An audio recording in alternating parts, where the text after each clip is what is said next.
பாஸ்மதி அரிசி வச்சு chicken biryani try பண்ண போகிறோம். இதில் வந்து 1 kg அரிசி இருக்குது. இதை கட் பண்ணிவிட்டு ஒரு பவுலில் நம்ம மாற்றிக்கலாம்.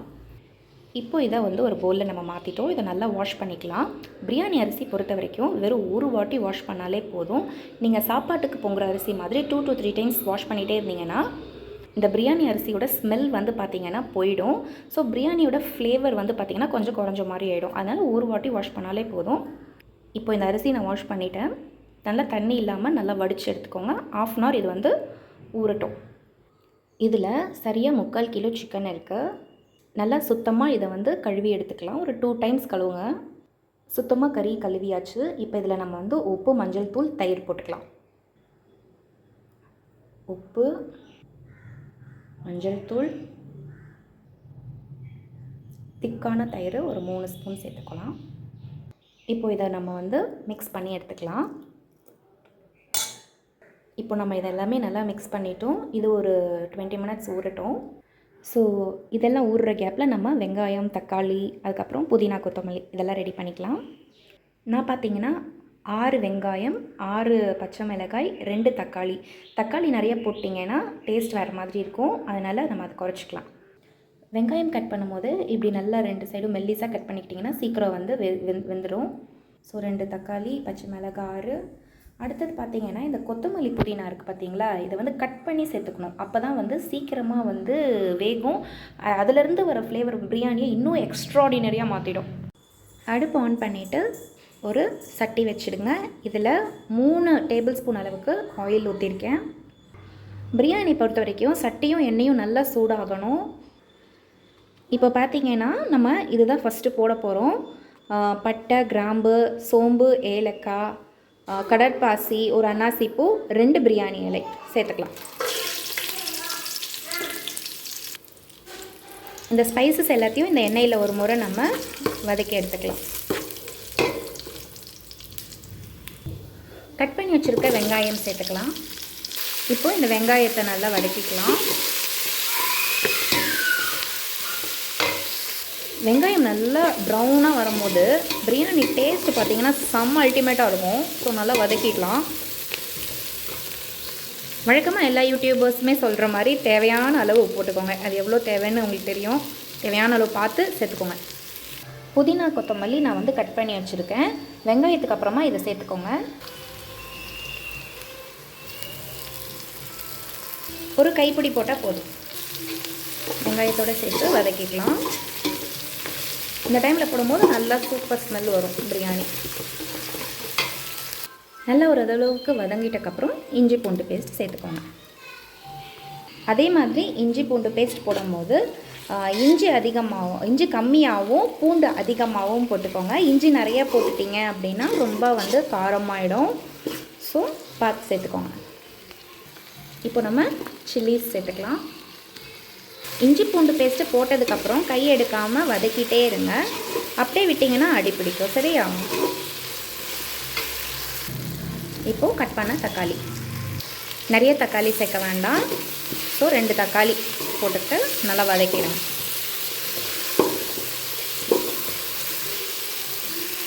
இப்போது எல்லாமே நல்லா வதங்கிடுச்சு. நல்ல ஒரு தொக்கு பதத்துக்கும் வந்துருச்சு. இப்போ அடுத்ததை நம்ம என்ன சேர்க்க போகிறோம் அப்படின்னா மேரினேட் பண்ண சிக்கன் சேர்த்துக்கலாம். இப்போ இந்த சிக்கனை இதில் சேர்த்துக்கலாம்.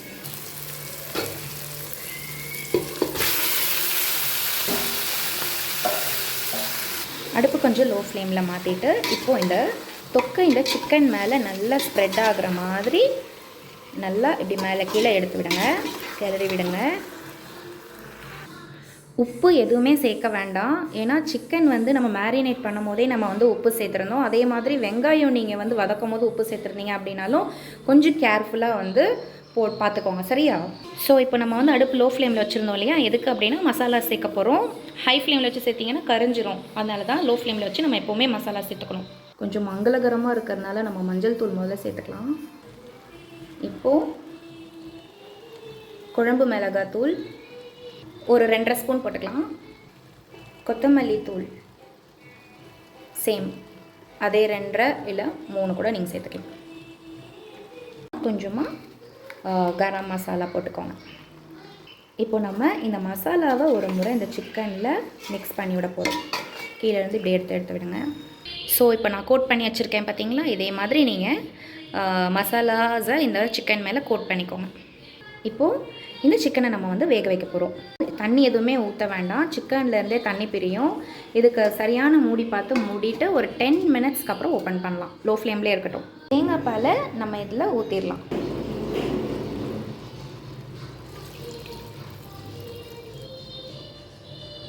இப்போது இதில் நான் 10 கப்பு தண்ணி சேர்த்துருக்கேன். இப்போ அடுப்பை வந்து ஹை ஃப்ளேமில் வச்சுக்கலாம்.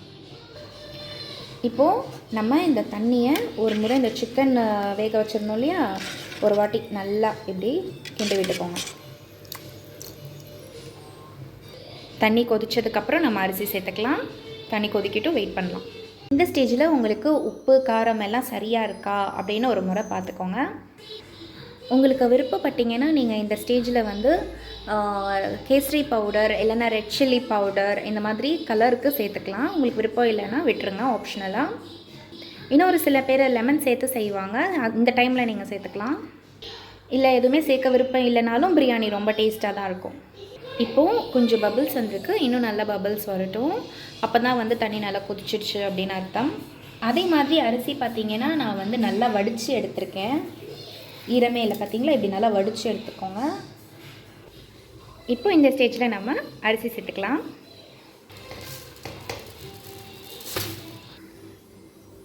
அரிசி சேர்த்தாச்சு. இப்போ வந்து அடுத்தது என்ன பண்ணணும்னா, இப்போ இந்த அரிசியை வந்து கொஞ்சமாக இந்த தண்ணிக்குள்ளே புஷ் பண்ணுங்கள். இப்படி உடச்சிட வேண்டாம், இப்படி மெதுவாக இப்படி பண்ணுங்கள். நம்ம அரிசியை இந்த வாட்டரில் நல்லா மிக்ஸ் பண்ணியாச்சு. இப்போ நம்ம இதை மூடி ஒரு 8 மினிட்ஸ் வந்து போதும் தாராளமாக பாஸ்மதி அரிசி ரெடி ஆகிறதுக்கு. ஒரு நிமிஷம் நம்ம இப்போ ஓப்பன் பண்ணி பார்க்கலாம். அரிசி வந்து பாதி வெந்திருக்கு, தண்ணி இருக்குது. மறுபடியும் நம்ம கொஞ்சம் மூடி குக் பண்ணிக்கலாம். இப்போது தண்ணியில் நல்லா ரெடியூஸ் ஆகிருக்கு. இந்த டைமில் நம்ம வந்து தம் போடலாம். தம் போடுறதுக்கு ஒரு தோசைக்கல் சூட் பண்ணுங்கள். நல்லா சூடாயிட்டோன்னே பிரியாணி சட்டி எடுத்து மேலே வைக்கலாம். ஸோ இப்போ இந்த சட்டியை நம்ம இந்த கல்லில் வச்சுட்டு அடுப்பு லோ ஃப்ளேமில் வச்சுருங்க. இப்போ மேலே வெயிட்டுக்காக நம்ம வந்து இடி உரல் இருக்குல்ல நம்ம வீட்டில், இதை வச்சிட வேண்டியதான். ஸோ அவ்வளோதான், டம். ஓகே, அப்படியே ஒரு 20 மினிட்ஸ் லோ ஃப்ளேமில் விட்டுருங்க. எப்படி பண்ணியிருக்கோன்னு செக் பண்ணலாம்.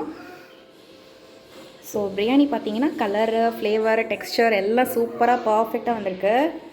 அரிசியுமே நல்ல லாங் கிரெயின்ஸாக இருக்குது. கறி நல்லா வந்திருக்கு. வாயால் சொல்கிறத விட சாப்பிட்டு பார்ப்போம். எப்படி இருக்குல்ல, சூப்பராக வந்திருக்கு. ஸோ நான் பிரியாணி செஞ்சுட்டேன். இதே மாதிரி மெத்தடில் செஞ்சு பாருங்கள், அவ்வளோ அட்டகாசமாக டேஸ்ட்டு வேறு லெவலில் இருக்குது.